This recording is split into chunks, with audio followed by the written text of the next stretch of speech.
bienvenue à ceux qui nous rejoignent pour cette troisième table ronde de la matinée ici au foyer F de la Maison de la Radio. On va pas cesser de vous le rappeler aujourd'hui, on est à un peu moins de 2 ans des Jeux Olympiques, ceux de Paris 2024 évidemment, 673 jours très exactement pour les JO. Les Jeux Paralympiques, c'est dans 706 jours très exactement. On va pouvoir aborder un thème crucial, celui du financement et du modèle de financement du sport de haut niveau. Et je laisse tout de suite la parole à nos invités, mais d'abord à notre animatrice du jour, Rachel Préti de l'équipe. Bonjour Rachel. Bonjour à tous, merci d'être là. Alors aujourd'hui, on va parler, comme tu le disais, du financement et des athlètes. Comment on s'en sort quand on n'est pas forcément dans une équipe de foot, dans un sport collectif? Comment on arrive à financer sa carrière, son entraînement et à participer aux Jeux quand on est un athlète olympique? Donc je vais vous présenter nos invités. À ma droite, Théo Curin, que vous devez connaître. Vous l'avez vu évidemment à la télé, dans des séries. Pas que ça, je nage aussi un petit peu. Tout à fait, auprès des bassins, mais voilà, qui a traversé le lac Titicaca, il nous en parlera. À sa droite, Didier Poulmer, avocat spécialisé en droit d'image, si je me trompe. Bonjour Rachel. Bonjour, qui a accompagné il y a longtemps Laure Manodou, puis Amélie Mauresmo, Johan Gourcuff, qui accompagne les clubs aussi et qui nous parlera des techniques en fait qu'il a mises au point pour aider les athlètes à se financer, à avoir de l'argent. Et encore à droite, Romain Canon, qui a décroché une médaille à Tokyo l'année dernière. J'imagine que vous étiez tous devant votre télé ou que vous avez revu son exploit. Je vais lui laisser la parole pour d'abord lui demander comment ça s'est passé après Tokyo. Il y a eu un avant et un après Tokyo. Qu'est-ce que la médaille a changé en termes d'image dans sa tête, de sollicitations et puis de sponsors? Merci. Déjà, c'est un rêve d'enfant qui se réalise une fois qu'on a gagné la médaille, au-delà de, on va dire, du financement, mais on va parler financement, on va parler finances. C'est vrai qu'avant les Jeux, je n'avais pas de sponsor. Ça, c'est vrai que mes sponsors étaient plus mes parents. Mais après les Jeux, c'est vrai qu'il y a beaucoup plus de bouleversements. Déjà, on est propulsé sur des plateaux télé, on apprend à s'exprimer, à rencontrer aussi des entreprises. Et après, il y a d'autres choses, c'est que en fonction de faire des bons niveaux, on est aussi pouvoir amener à avoir des sponsors. Du coup, aujourd'hui, j'ai le droit d'avoir 3 sponsors qui m'accompagnent jusqu'au jeu. Et c'est vrai que cet accompagnement nous permet déjà d'avoir plus de temps et plus de sérénité quand on part à l'entraînement tous les jours.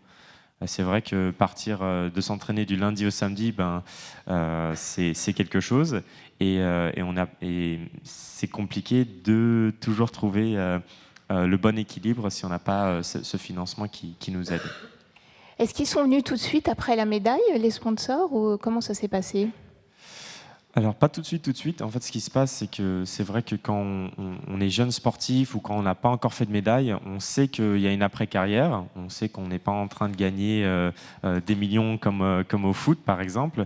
Du coup, on fait des études en parallèle et on sait aussi qu'on doit sûrement travailler à côté. Ça veut dire qu'on estime que peut-être notre carrière, on devra avoir un travail alors qui va être évidemment aménagé, mais qui va au moins nous permettre de réaliser notre carrière sportive un peu plus sereinement en termes de financement. Et du coup, cela n'arrive pas tout de suite. Je veux dire, les sponsors n'arrivent pas tout de suite. Il faut aussi convaincre des sponsors de croire en vous et dans les Jeux. Alors, c'est plus facile quand on fait une médaille, mais voilà, toute la subtilité du sujet, ça veut dire que pour un sponsor, il faut qu'il se disent j'ai envie de faire confiance à cet athlète. Peut-être qu'il n'a pas encore fait de médaille maintenant, mais je crois en lui. Et c'est ça le plus dur pour des compagnies aujourd'hui, en fait. C'est pour ça que j'avais pas de sponsor avant les Jeux, parce que j'avais pas encore fait cette médaille. C'est toujours plus facile, en fait, on va dire, entre autres, pour une entreprise de sponsoriser le champion du monde ou le champion olympique. Mais la route est longue et avant, la route est plus difficile des fois. D'accord, merci. Théo, vous n'avez pas de médaille, mais vous avez quand même plein de titres, notamment des titres en paranatation. Vous avez fini 4e à Rio, au pied du podium du 50 mètres nage libre, mais du 200 mètres, pardon. Mais vous aviez déjà des sponsors. Vous aviez déjà des sponsors à l'époque. Ouais, j'ai eu. Bonjour, vous allez bien? Impeccable. Ouais, j'ai eu la chance d'avoir mon premier partenaire à l'âge de 15 ans, à peine. Mon premier partenaire, c'était EDF. Je faisais partie du team EDF Espoir. Ils avaient créé une espèce de petite capsule avec des sportifs espoirs, donc avec des jeunes. Et en fait, au fil des années, je suis rentré dans le gros team avec les vieux. Et j'ai progressé au sein de son team. On fait partie du même team d'ailleurs maintenant. Et c'est vrai que oui, j'ai eu cette chance, avant d'avoir des médailles, d'avoir déjà mes premiers partenaires et des entreprises qui croyaient déjà en moi avant de monter sur mon premier podium. Ouais. D'accord.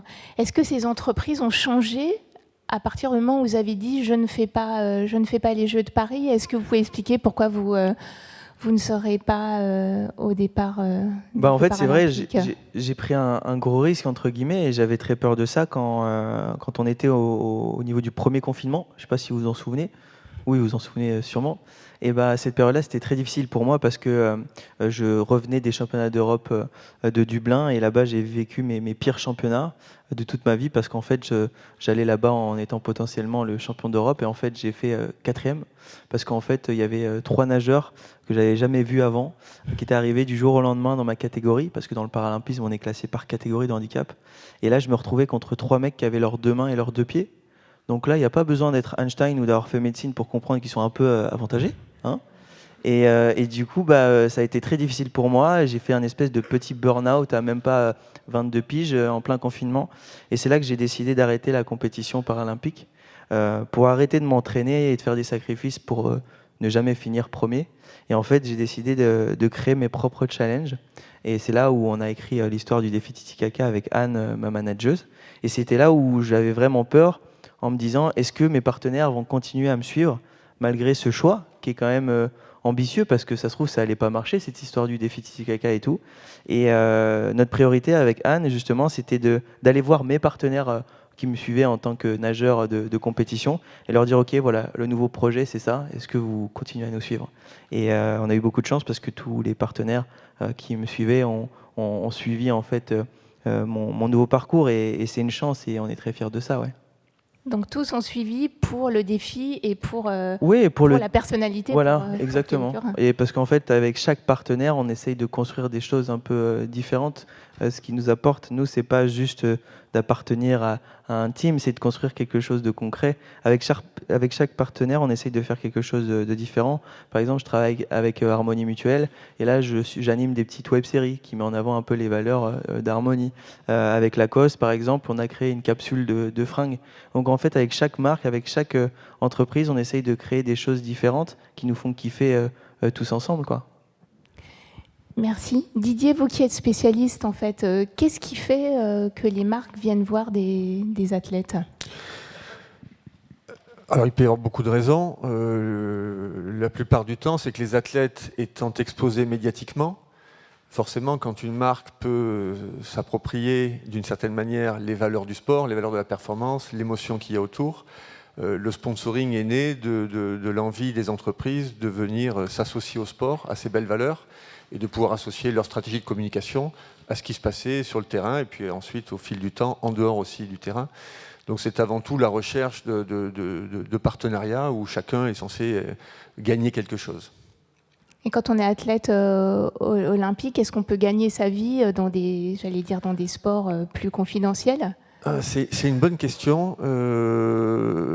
Parlez-nous de votre financement original que vous avez mis. C'est vrai qu'on est parti, nous, du constat que aujourd'hui, il y a des mécanismes qui sont en place. Hein, l'État a mis en place, je crois que Romain pourra en parler, il y a des mécanismes contractuels. Il y a le pacte de performance qui a été vraiment une très belle initiative à l'époque du secrétariat d'État de Thierry Braillard. Il y a vraiment des choses qui ont été mises en place pour améliorer la situation, pour procurer des revenus. Mais l'avantage pour un athlète d'accompagner une entreprise et une entreprise d'accompagner un athlète, c'est que l'entreprise faisant elle-même beaucoup de communication, elle peut aussi mettre en lumière l'athlète, son sport, les sacrifices qu'il fait pour y arriver.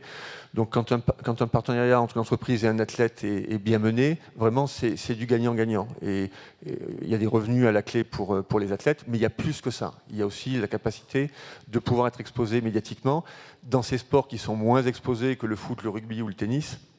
C'est l'opportunité d'avoir une fenêtre médiatique aussi. Une fenêtre qui reste entre deux Jeux Olympiques, parce que c'est pas évident de faire vivre, j'allais dire, son athlète, alors qu'il n'y a pas forcément des compétitions tout le temps. Oui, c'est d'autant plus difficile, on pourrait parler de l'escrime, c'est que vous avez aujourd'hui dans la bagarre des droits TV à l'échelle planétaire, une surenchère sur les sports qui attirent, qui sont effectivement très médiatisés. Et quand vous voulez aujourd'hui regarder de l'escrime à la télévision en France, alors l'équipe a fait un énorme travail et il faut reconnaître que ça a été un moyen aussi de redonner un peu de visibilité. Il y a une autre chaîne avec le CNOSF qui a été mis en place également qui donne de la visibilité, mais les grands réseaux se sont quand même au fur et à mesure, au fil du temps, éloignés de sports olympiques dont on parle effectivement plutôt une fois tous les 4 ans, même si le groupe France Télévisions a quand même toujours, avec l'ensemble des chaînes du groupe, la possibilité de mettre en avant un certain nombre de sports olympiques, mais qui vivent aussi à travers leurs compétitions nationales, européennes et internationales. D'accord. Romain, vous faites partie, comme Théo, du team EDF, vous le disiez, mais en plus, vous avez signé une convention d'insertion professionnelle. Vous êtes, dites-nous alors, salarié. Quel est votre... Oui, vous êtes salarié, et qu'est-ce que vous faites? Un métier un peu... Alors, comme on avait mentionné tout à l'heure, c'est vrai qu'on fait des études aussi pour son après-carrière. Du coup, moi, j'ai fait des études d'audit et du coup, je fais du contrôle de gestion à EDF. Au sein de la D-Team.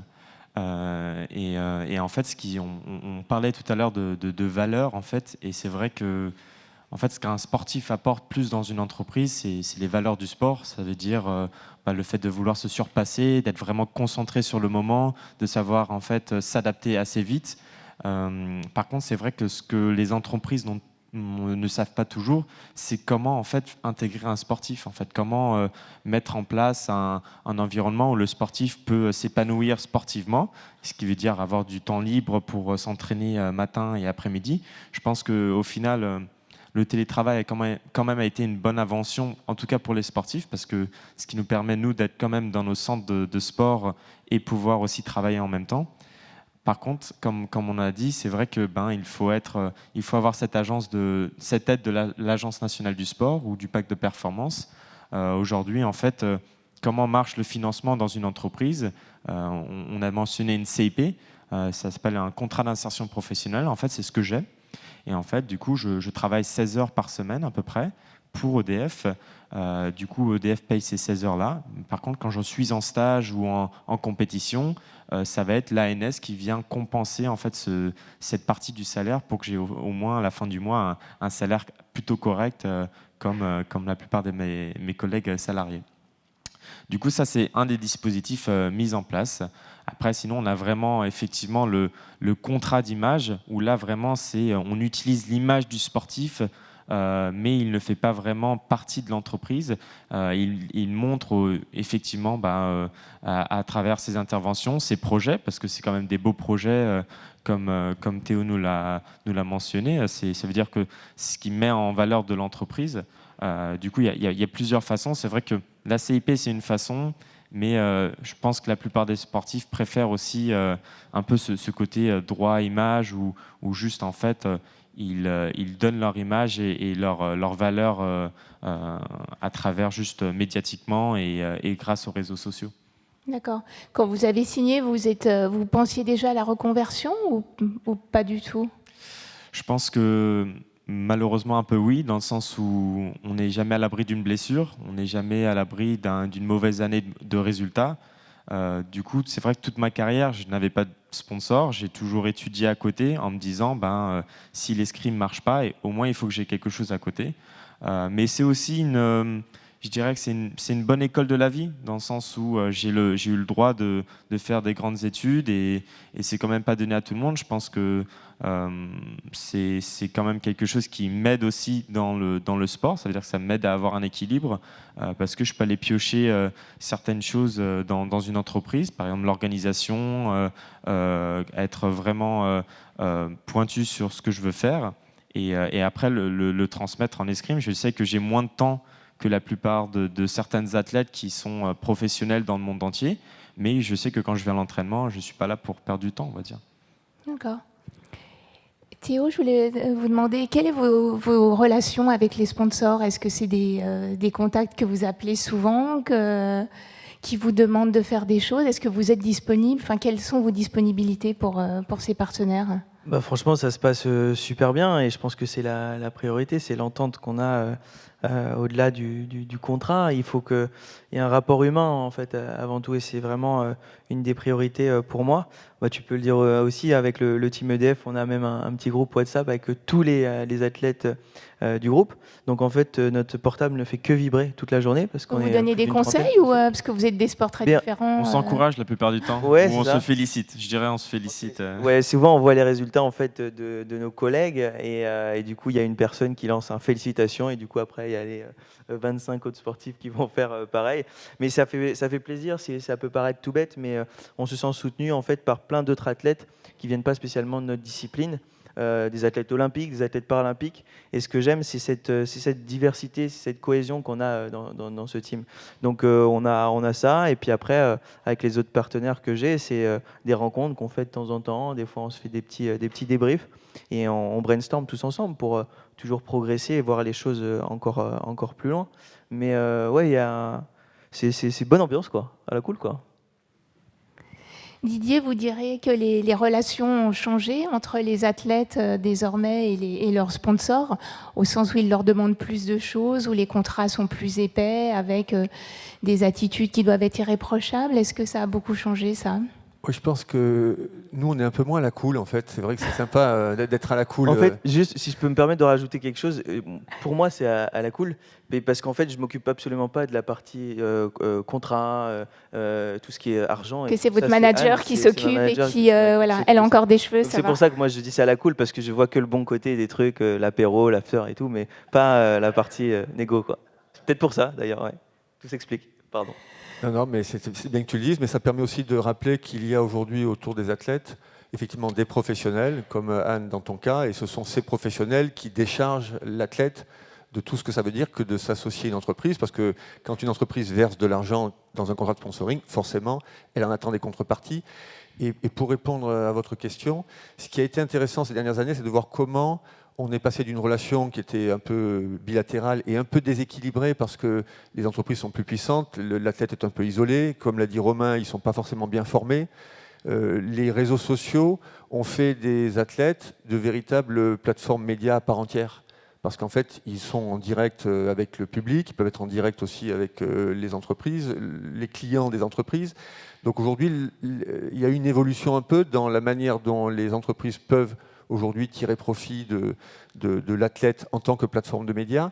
Et ce qui est intéressant pour les professionnels qui entourent les athlètes, c'est aussi de se dire, puisqu'on est potentiellement un média à part entière, comment on peut faire en sorte que toute l'exposition et tout ce que peut véhiculer l'athlète puisse être optimisé.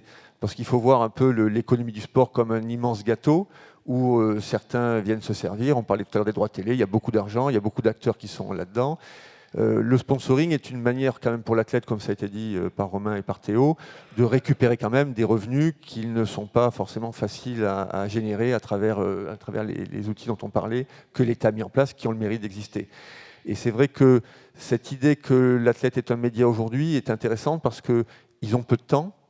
Et en fait, en utilisant cette puissance médiatique et leur image, d'où l'importance du droit à l'image, alors on en parle beaucoup en ce moment au niveau de l'équipe de France, mais c'est une réalité, c'est-à-dire que la valeur de ce droit-là est relativement équilibrée avec la valeur de leur performance en tant que telle, sur le plan financier. C'est-à-dire qu'on peut rémunérer un athlète pour sa performance, c'est ce que font les clubs dans les sports collectifs, et ceux qui ne sont pas dans les sports collectifs, les athlètes individuels, ils doivent bien trouver des sources de revenus. La rémunération de leur image, du droit d'exploiter leur image, est un moyen de pérenniser leur carrière et d'avoir des sources de revenus importantes.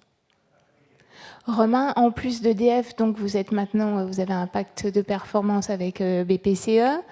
Vous faites partie du team Décathlon. Est-ce que vous estimez que c'est bon? Vous êtes, j'allais dire, à l'aise ou vous êtes toujours en recherche? Comment vous vous situez?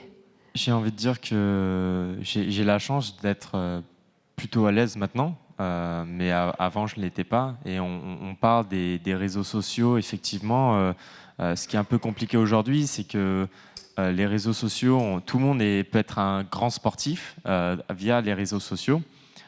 Sauf que c'est vrai que, comme on dit, on n'a pas beaucoup de temps. On n'a pas beaucoup de temps aussi de tout le temps montrer, se mettre en valeur sur les réseaux sociaux.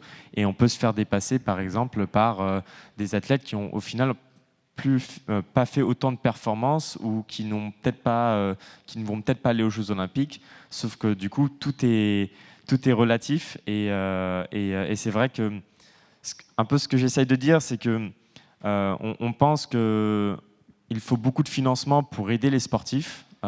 Et c'est vrai qu'en fait, les entreprises, des fois, sentent que il faut lâcher, je sais pas, des millions ou quelques centaines de milliers d'euros pour avoir ce fameux droit à l'image avec cette exclusivité. Mais en fait, non, il y a des sportifs aujourd'hui qui sont plutôt jeunes, des jeunes espoirs, par exemple, ou des jeunes comme moi juste avant les Jeux, qui n'avaient pas d'athlète, mais qui auraient rêvé d'avoir, je sais pas, même 10 ou 15 000 euros, et pour être fier de mettre, je sais pas, une marque ou une entreprise. Et petit à petit, en fait, ce qui est vraiment intéressant, et c'est ce qu'on parlait avec Théo, c'est que quand on a une entreprise qui nous sponsorise, on crée une histoire avec eux. Ça veut dire qu'on va créer un voyage. Avec Décathlon, par exemple, je vais développer la tenue d'escrime pour Décathlon, où là, je vais donner une petite... je vais laisser un peu ma marque dans le sport. Et ça, c'est ce qui fait vraiment la valeur du sponsoring. C'est pas juste l'aspect financier au début, c'est tout ce qu'il y a après, en fait. C'est comment l'accompagnement est mis après. Ce que j'aimerais un peu faire passer par message, c'est de dire, en fait, n'importe quelle entreprise aujourd'hui peut sponsoriser un athlète. On n'est pas obligé de sponsoriser le champion olympique ou celui qui va faire une médaille, parce qu'à la fin du compte, ce qui est intéressant de sponsoriser un sportif, c'est pour ses valeurs et ce qui peut t'amener dans une entreprise avec son histoire. Théo l'a très bien dit, au final, il ne veut plus faire les Jeux. Il a été dégoûté de ça, mais ça ne l'empêche pas de faire des choses extraordinaires et des voyages et de se surpasser d'une autre manière, en fait. Et aujourd'hui, c'est un peu ça qu'il faut qu'on mette plus en valeur. Et c'est lié avec le financement, je dirais. D'accord. Théo, est-ce que vous, qui avez quand même pas mal de sponsors, il y a Biotherm, on citait EDF, Harmonie Mutuelle, une collection Lacoste, est-ce que vous faites le choix des sponsors qui viennent à vous Ouais, on fait le choix aujourd'hui parce que j'ai pas envie d'avoir trop de partenaires et en fait de pas pouvoir suivre les sollicitations et de mal faire mon boulot, parce que finalement répondre aux contreparties de nos partenaires, c'est notre travail aussi quelque part, au-delà de nos entraînements et de nos compétitions, c'est un peu le deuxième job qu'on a. Et en fait ce que je préfère aujourd'hui, c'est privilégier des contrats où on s'entend plus sur les contreparties, peut-être des contrats un peu plus conséquents en termes d'argent, mais sans avoir 10 000 partenaires et des plus petits contrats, et en fait de manger un peu partout et finalement de ne pas pouvoir répondre à toutes les contreparties. Donc aujourd'hui, ouais, on fait un espèce de tri, et encore une fois, on essaye de répondre à ce que j'aime le plus, quoi. Donc je m'écoute vraiment là-dessus, et c'est bien comme ça, ouais. Alors l'Agence nationale du sport a mis en place des dispositifs, notamment pour les athlètes qui font partie du cercle de haute performance, qui sont des médaillables, pour leur garantir au minimum 40 000 euros par mois. Et si les athlètes ne l'atteignent pas, pour les aider avec des mécanismes. Est-ce que vous pensez que c'est suffisant pour s'entraîner sereinement? Didier, peut-être, est-ce que vous... Demandez aux intéressés. Moi, j'ai mon avis sur la question. Parce que... Vous vous entraînez pas, mais vous signez des contrats, donc vous savez un peu quelle est la valeur. Oui. Aujourd'hui, quand on regarde les sports dans lesquels ils ont pu évoluer, ce sont des sports dans lesquels la compétition est mondiale. Donc il faut comparer ce dont les athlètes bénéficient à l'étranger au regard de ce dont on bénéficie ici.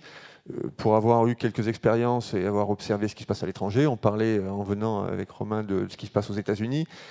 Il y a quand même des mécanismes qui sont le système universitaire, les bourses qui sont données. Vous avez vraiment des choses qui ont été mises en place dans les pays anglo-saxons qui sont quand même très puissantes et qui aident vraiment la tête avec des contreparties. Il doit faire des études. Et nous, on est, à mon sens, un peu en retard. Moi, j'ai connu dans le temps ces filières sport-études. Elles ont été remplacées. On a essayé de faire évoluer ça, mais à mon sens, on a encore du retard. Je crois que la ministre a bien entendu l'envie de faire progresser tout ça. On a la chance d'avoir un événement planétaire qui va se passer ici dans 2 ans. Je crois que c'est l'opportunité pour nous. La France a souvent innové en matière de sport quand on regarde l'histoire. C'est peut-être aussi l'occasion de montrer qu'on peut faire des choses. Et je crois qu'il y a des réservoirs de financement aujourd'hui en France qui n'ont pas encore été vraiment exploités. Moi, je suis persuadé qu'aujourd'hui, on peut, notamment à travers cette industrie du droit à l'image, imaginer un mécanisme qui permettrait, pourquoi pas, en créant un véhicule dédié à cela, que tous les athlètes qui sont sélectionnés au jeu puissent être rémunérés. C'est-à-dire qu'on peut imaginer faire regrouper des entreprises dont on leur dit « tout le monde ne gagnera pas », mais ce qui serait bien, c'est que l'argent que vous mettez bénéficie à tout le monde, quels que soient ceux qui gagnent ou qui ne gagnent pas. Parce que quand cette question de qu'est-ce que ça vaut aujourd'hui d'avoir l'image d'un athlète, en fait, en face de ces questions de rémunération, il faut mettre la réalité de ce qui se passe, et qu'en fait, ce sont des vies qui sont consacrées à ça. Ce qu'on ne dit pas à ces jeunes quand ils s'engagent dans ces filières sport, c'est super, tu vas t'éclater, donc ils sont contents, ils s'éclatent, c'est cool. Mais la réalité, c'est que quand il y a des médailles, ça peut peut-être rigoler un peu, pas autant que dans certains sports.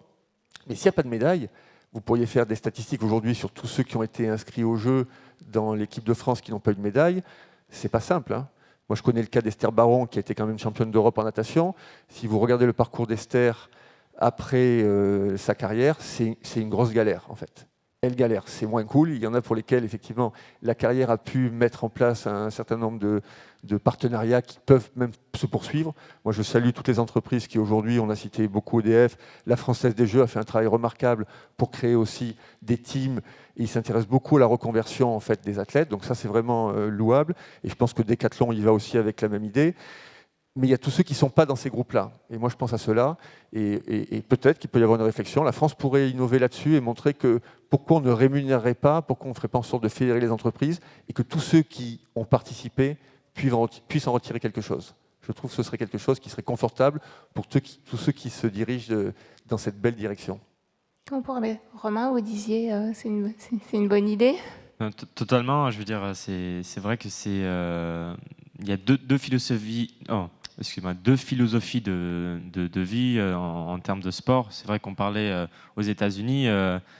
Time is money, comme on dit en anglais. Ça veut dire que tout est privé. Tout coûte plus cher. C'est vrai que l'escrime est un sport niche et compliqué à avoir et il faut avoir des financements pour ça. La chance, on a la chance en France, c'est que tout le monde est accessible au sport. Ça veut dire qu'un jeune aujourd'hui peut faire de l'escrime, même s'il vient des quartiers défavorisés.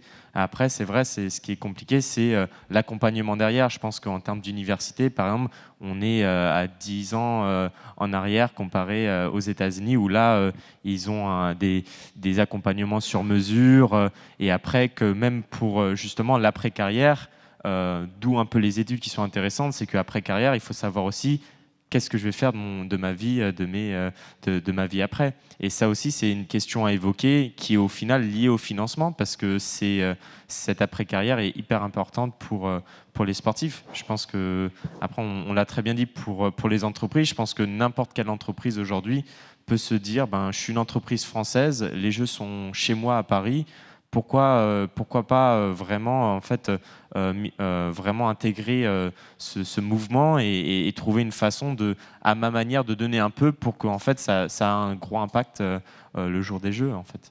Je dirais ça et derrière ça peut avoir des effets vraiment incroyables je pense pour la plupart des sportifs. Et quel rôle peuvent jouer les fédérations dans tout ça? Parce que est-ce que vous parlez d'argent, j'imagine, avec les fédérations? Théo, toi, vous en parliez quand vous étiez à la fédération de natation ou à la fédé d'escrime. Est-ce que c'est des choses sur lesquelles vous réfléchissez avec vos fédérations respectives ou non? Non, parce que c'est vraiment des associations de base. Du coup, en fait, il n'y a pas vraiment c'est vrai qu'ils ne sont pas là en fait, pour nous trouver un sponsor, nous trouver un travail. Alors si, parce qu'ils aident un moment dans la CIP, mais je veux dire, c'est plus à toi-même en tant que sportif de savoir ce que tu veux faire et comment tu vas t'en sortir. Eux, ils sont vraiment pour promouvoir le sport, en fait. L'escrime, la fédé d'escrime, par exemple, ou la fédé de natation, c'est pour vraiment dire, faites de la natation ou faites de l'escrime. C'est un peu je dirais, je sais pas, c'est un peu comment je vois les choses. Alors Théo, je crois que vous préparez un nouveau défi. Comment vous allez le financer? Comment vous travaillez là-dessus, par exemple? Un petit peu de la même manière que Titicaca. En fait, c'est pratiquement les mêmes partenaires qui ont décidé C'est où, alors de nous suivre. Ça sera en Argentine. En Argentine, ça a lieu le 13 novembre prochain. C'est bientôt? Ouais, c'est bientôt. Ça me fait un peu flipper d'ailleurs. Et donc, ça va être une nouvelle expédition en natation. Cette fois-ci, ça va être une course. Il y aura d'autres participants. Ça s'appelle la Santa Fe Coranda. Je ne sais pas si vous connaissez. C'est aux yeux des nageurs la course la plus dure au monde. Donc, c'est 57 km cette fois-ci à la nage. Titicaca, c'était 110 km à 3 pendant 11 jours. Là, c'est 57 km tout seul pendant une journée. Et ça va pas être facile, quoi. Hein. Et du coup, en fait, l'idée qu'on a eue, c'est... déjà, pourquoi j'ai eu envie de faire cette course, c'est parce que c'est pour tenter d'être le premier athlète handisport à y participer. Et en plus de ça, je vais amener avec moi 2 jeunes personnes en situation de handicap. En fait, je dis enfants, mais ils ont 18 et 19 ans, donc ils ne sont pas si jeunes que ça, parce qu'on a 3 ans d'écart, quoi. Donc, en fait, ils vont venir avec moi et j'ai envie de leur faire vivre cette aventure à 100%. Donc, j'ai envie qu'ils parlent avec moi pendant les conférences de presse, j'ai envie qu'ils assistent aux derniers entraînements, j'ai envie qu'ils vivent cette expédition à 100 000%. Et ça a lieu le 13 novembre prochain, donc ça arrive vite, quoi. D'accord, avec des partenaires qui vont vous suivre, des nouveaux ou les anciens? Voilà, il y a quelques nouveaux partenaires qui ont décidé de venir avec nous dans cette aventure, notamment Cupra, qui a un team d'athlètes. Cupra, les voitures, vous voyez ce que c'est, Cupra? Non? Oui. Ouais, voilà. Et voilà, Cupra, et puis tous les autres partenaires, comme d'habitude, qui me suivent. Voilà. Merci. Romain, la préparation? Comment ça se passe? La préparation... Pour les Jeux, donc vous êtes encore un peu chez EDF ou là vous êtes complètement... Alors non, je suis encore rattaché à EDF jusqu'à en fait l'année juste avant les Jeux, où là vous ne ferez que vous entraîner? Voilà, je serai dispensé quasiment à 90%. Mais sinon, non, je travaille aussi. Après, c'est devenu un équilibre, heureusement. C'est pas une contrainte, mais plus un équilibre aussi pour me rassurer. Mais sinon, c'est le même entraînement, ça veut dire du lundi au samedi, avec les Coupes du Monde sur l'année, les Championnats du Monde à la fin de l'année. En fait, on prend... c'est vrai que Paris arrive vite, mais on prend saison par saison, compétition par compétition. Sinon, en fait, on peut un peu se faire submerger par l'énorme événement qui arrive. Et justement, on reste concentré sur ce qu'on doit faire. Didier, vous parlez des Jeux, c'est une chance, donc vous parlez d'un nouveau modèle de financement. Est-ce qu'il y a des pistes, vous évoquiez la dernière, est-ce qu'il y a d'autres pistes qui pourraient nous permettre d'aider les athlètes en fait, à mieux se préparer? Je pense qu'il y a, parce qu'on parle beaucoup d'héritage, c'est vrai que les Jeux finalement ça va passer vite, hein, c'est quelques jours au fond, et je crois que le principal héritage, un des principaux héritages, il y a l'aspect infrastructure, c'est intéressant. Mais pour les questions qu'on connaît écologiques, on va plutôt moins construire que ce qu'on faisait avant, c'est plutôt une bonne chose. Je pense qu'un des bons héritages, ce serait notamment qu'au sortir des Jeux, les clubs sportifs, qui sont vraiment le poumon du sport français, parce que c'est là qu'on forme, c'est là qu'on identifie les jeunes, c'est là qu'on les accompagne. Les fédérations ont ce rôle de gérer les clubs, c'est effectivement pas leur rôle d'accompagner et de gérer la carrière d'athlète, elles ont la responsabilité d'accompagner les clubs. Moi, je pense qu'ensemble, et vous avez dans les fédérations beaucoup de jeunes présidents, il y a eu un renouvellement ces dernières années, je pense qu'il y a beaucoup de jeunes présidents de fédérations qui ont vraiment envie et qui ont compris que les fédérations sont elles-mêmes dans cet écosystème du sport, elles ont besoin d'argent, l'État leur en donne, mais sans doute pas suffisamment au regard des enjeux qu'elles ont face à elles. Donc elles ont elles-mêmes besoin d'avoir des sponsors, et je pense que certaines fédérations, moi j'en connais bien certaines, elles font vraiment ce travail de terrain pour récupérer des sponsors, et elles doivent, parce que ça a été dit aussi, même si elles n'ont pas cette responsabilité d'accompagner les athlètes, quand même se pencher un peu sur le sort de ces filières-là et s'assurer que ce qui est fait autour de l'athlète est de nature à faciliter sa pratique. Et aujourd'hui, vous avez beaucoup d'acteurs économiques. Alors, on va parler encore du foot, désolé, mais c'est une illustration.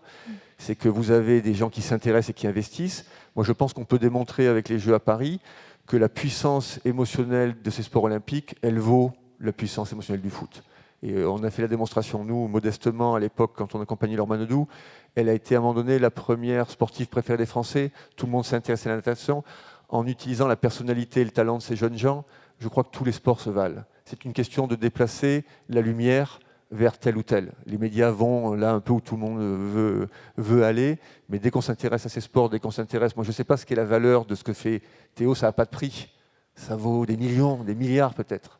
Il ne faut pas le dire à ton agent, parce qu'il va dire que ça fait beaucoup de pression pour trouver les contrats. Mais pour moi, ça n'a pas de prix. Le sacrifice qu'ils font pour s'éclater, certes, mais aussi distraire ensuite tout le monde, puisque ces compétitions sont retransmises, c'est devenu un business.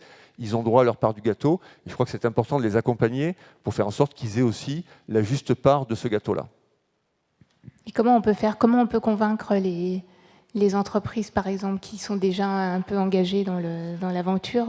Alors, vous avez des agences de marketing sportif. Vous aviez là tout à l'heure, elle est partie, Magali, qui est la directrice générale de Sportsora, qui est un organisme qui regroupe tous les sponsors. Donc, il y a des institutions dans lesquelles on peut parler. Il y a des institutions qui peuvent favoriser le rapprochement entre les athlètes et les sponsors. Ça, c'est important. Vous avez des professionnels, comme on le disait, qui sont des interfaces qui facilitent ce travail-là.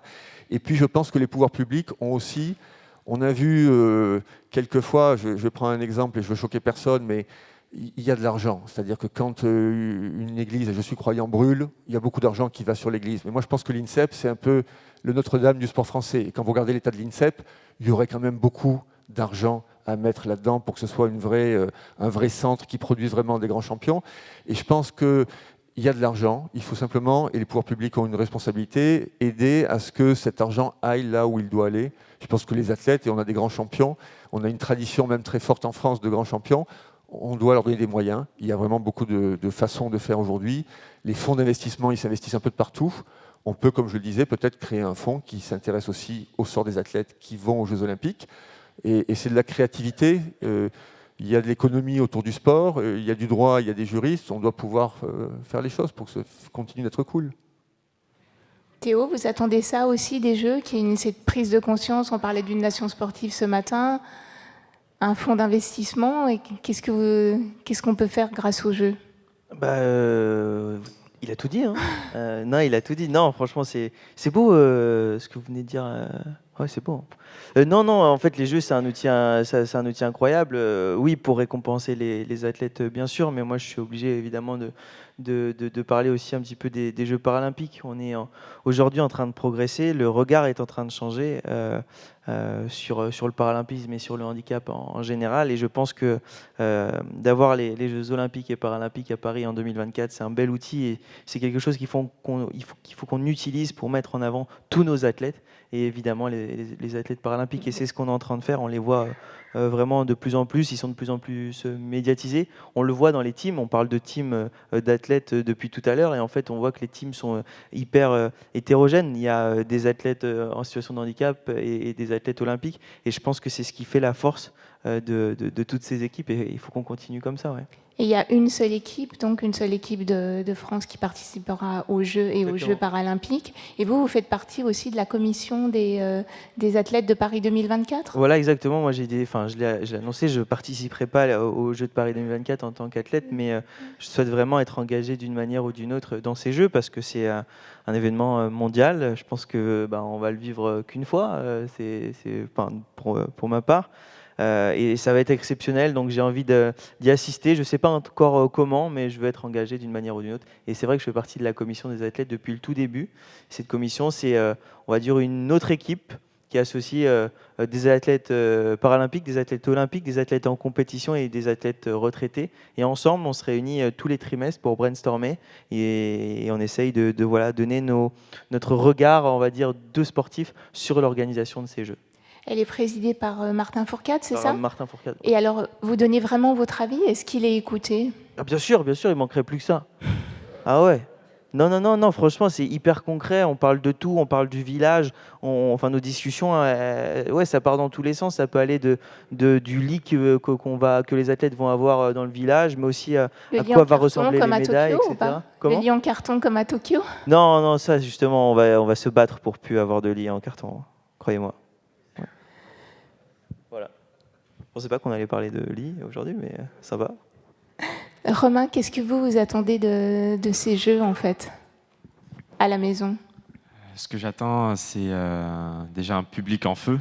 J'aimerais me qualifier et être là pour voir ce public et le rendre heureux avec une médaille. Mais c'est aussi, effectivement, les jeux, c'est le moment, en fait, on découvre que dans le monde, il y a plein de sports avec plein de valeurs.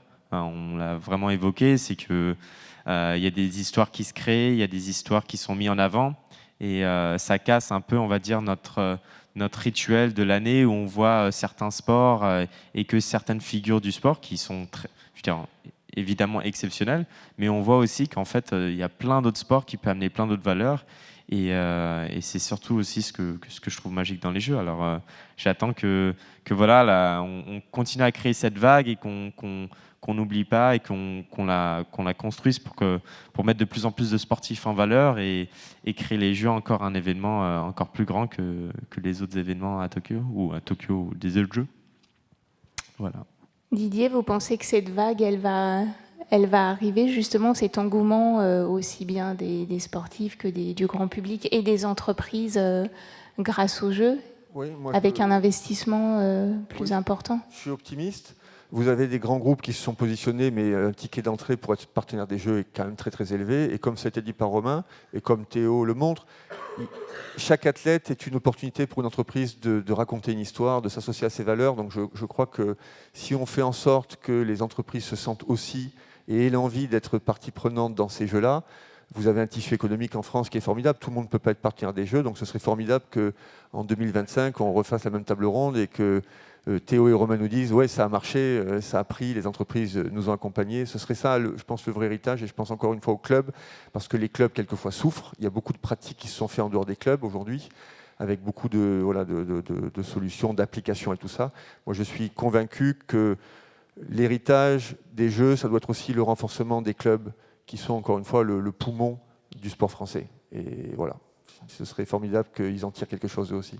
Et est-ce que les Jeux paralympiques peuvent aussi attirer... les sponsors sont à la fois sponsors des Jeux olympiques et paralympiques, mais est-ce que les Jeux paralympiques en tant que tels et les athlètes peuvent aussi attirer autant de partenaires? Théo, on est un exemple vivant. C'est-à-dire que tant que vous pouvez voir l'enthousiasme, la flamme dans le regard de quelqu'un qu'il a au quotidien, il n'y a pas photo, quoi. Moi, je connais bien Arnaud Assoumani aussi. Vous avez des êtres exceptionnels qui, dans une forme d'adversité, ont réussi à faire des choses incroyables. Et j'espère que les Jeux paralympiques en France vont être encore plus puissants que ce qui s'est passé à Londres. Parce qu'à Londres, c'était quand même une sacrée réussite. Et nos amis anglais, on est toujours un peu en rivalité avec eux. En plus, ils sont sortis de l'Europe. Il faut qu'on leur montre qu'on peut faire mieux. Et j'espère que ce sera une réussite. Théo, sur les Jeux paralympiques, comment ça peut être vraiment une réussite? Ils ont été avancés, donc le délai est plus court. On aura l'impression d'avoir un continuum, en fait, entre les olis et les paras. Je pense qu'on verra si c'est réussi ou pas, justement, s'il y a du monde dans les stades, quoi. C'est juste ça. Je pense que la priorité, maintenant, c'est de remplir notre piscine, c'est de remplir notre stade, c'est de remplir tous les sites de compétition, en fait. Et moi, je sais, par exemple, j'ai fait qu'une fois les Jeux, j'ai fait ceux de Rio, et j'étais dans la même catégorie qu'un Brésilien qui était une grande star là-bas. Et le jour de notre spécialité, le 200 mètres nage libre, la piscine était blindée, quoi. Et en fait, on avait même battu le record de personnes dans la piscine. Et en gros, il y avait eu plus de monde aux Jeux paralympiques ce jour-là que en fait, aux Jeux olympiques. Et on avait battu le nombre de personnes. Et c'est exceptionnel. Donc j'espère que voilà, il va y avoir du monde dans les stades et que les athlètes paralympiques vont se sentir soutenus. Je pense que c'est notre priorité. Ouais. Et ça va être juste fantastique. En tout cas, je sais que les acteurs des Jeux de Paris font tout pour que ce soit le cas, en tout cas. Romain, après les Jeux, quid de vos contrats? Est-ce qu'ils continuent au-delà de 2024? Qu'est-ce que vous avez décidé avec vos partenaires financiers? Alors souvent, c'est une aventure. Souvent, en fait, les contrats, je ne sais pas, en tout cas, je parle pour ma part, mais je sais qu'ils veulent vous accompagner pour Paris 2024, par exemple. Après, c'est vrai que le renouvellement, peut-être que ça peut dépendre des résultats, de l'histoire que vous avez créée avec votre sponsor. Du coup, forcément, ça, c'est un peu plus droit au contrat, ou je ne sais pas comment ça se renouvelle exactement. Mais c'est sûr que le principal aujourd'hui, c'est d'être dans les meilleures conditions possibles pour préparer ces jeux. Comme on dit, on va avoir je pense un public de tonnerre, parce que c'est vrai qu'à Tokyo, où il n'y avait pas de public à cause du Covid, je pense que il y a beaucoup de gens qui veulent se sentir impliqués au jeu. Et comme on l'a dit, les clubs, c'est les poumons du sport. On ne voit pas souvent de l'escrime à la télé ou de la natation, par exemple. Et c'est vrai qu'après les Jeux, on voit un pic de licenciés qui se disent pourquoi pas je prendrais une épée, ou pourquoi pas je me mettrais je sais pas à l'haltérophilie. Et ben justement parce qu'ils l'ont vu à la télé, et c'est aussi un peu le job des plateaux télé, et ce que l'équipe commence à vraiment s'intéresser dedans, c'est de dire on peut faire découvrir plus de sport plus longtemps pour que des jeunes viennent s'inscrire dans des clubs. Et c'est ça aussi qui est vraiment l'after des Jeux, qui est vraiment intéressant à voir. Mais c'est vrai qu'au niveau des sponsors, ça sera un des défis qui reste après les Jeux. Didier, c'est ça aussi, que les partenaires s'engagent au-delà d'une Olympiade? Oui. Sur des contrats, je vais dire, longue durée. Ça, il faut bien négocier ces contrats, mais c'est vrai qu'on se rend compte que les entreprises ont quand même envie d'inscrire cela dans la durée. Tous ces teams qui se constituent pour les Jeux, il va falloir être aussi vigilant pour s'assurer que ça continue aussi après les Jeux, parce qu'il ne s'agit pas d'arriver un peu quand il y a de la lumière. Je crois que ça va être important que l'héritage se traduise aussi sur le plan économique par des choses qui vont rester, parce qu'encore une fois, les Jeux, ça va être rapide. Et donc, il faut être vigilant. C'est aux athlètes, leurs entourages, de bien s'assurer que les gens qui viennent pour de bonnes raisons, parce que généralement, quand on vient pour de mauvaises raisons, on repart aussi pour les mêmes raisons. Donc, il y a un travail en amont à avoir, effectivement. Un dernier mot, Théo, vos sponsors sont fidèles, ils vous suivent depuis longtemps? Ouais, franchement très fier de cette aventure qu'on réalise ensemble depuis 2015, et j'espère que ça va continuer comme ça pendant très longtemps, j'espère. Ce serait cool. Il n'y a pas de raison. Ouais. Est-ce que vous voulez dire résumer d'un mot votre intervention, ou comment on s'en sort quand on est sportif? Merci de nous avoir accueillis. En tout cas, c'est très, très gentil d'avoir un sujet un peu atypique. C'est vrai que, je ne sais pas si c'est quelque chose de tabou, mais on n'a pas tendance à parler du financement des sportifs. D'argent. On pense que des fois, tous les sportifs sont assez aidés, que par exemple l'État, où ils trouvent facilement des sponsors. On a vu que ce n'était pas forcément le cas, mais on a vu aussi que c'est l'histoire aussi qui est vraiment important. On parle des Jeux, on parle d'une histoire, on parle d'un sponsor, on parle d'une histoire ou d'un projet. Je pense aussi que c'est des choses à garder en compte, de se dire que ce soit une grande, petite entreprise, même l'État en général, qu'on est là pour créer une histoire et un après aussi. On a parlé beaucoup de après, après les Jeux qui vont effectivement aller vite. Et je remercie d'avoir mis ça un peu en lumière. Voilà. Moi, je vous remercie d'avoir été cash et sincère et d'avoir donné plein de bonnes idées. Merci.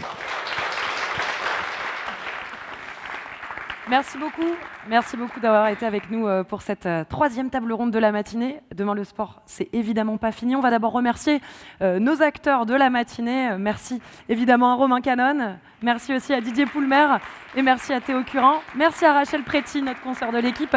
On le rappelle, demain le sport, on est dans une dernière ligne droite, 2 ans avant les Jeux de Paris, moins de 2 ans, 373 jours, pardon. Non, 673 jours. Je commence à m'y perdre un peu là dans les chiffres. 706 avant les Jeux paralympiques. On est là toute la journée et c'est très beau de voir à quel point la maison de la radio fourmille aujourd'hui. C'est souvent le cas, mais alors là, on a rarement vu ça à ce point-là. Continuez. Sachez qu'à 14h05, Thierry Villardi animera une nouvelle table ronde ici, foyer F. Comment lutter efficacement contre les violences le harcèlement et l'exclusion dans le sport. Et puis le point d'orgue de la journée, je suis sûre que vous l'avez noté, un certain Michael Phelps, je ne sais pas si ça vous dit quelque chose, et qui vous attend Studio 104 à 18h30. C'est tout simplement le sportif le plus titré, le plus médaillé des Jeux Olympiques. Il sera donc là pour nous faire l'honneur de réfléchir avec nous sur l'avenir de notre sport, et notamment en France. Merci encore et à tout à l'heure.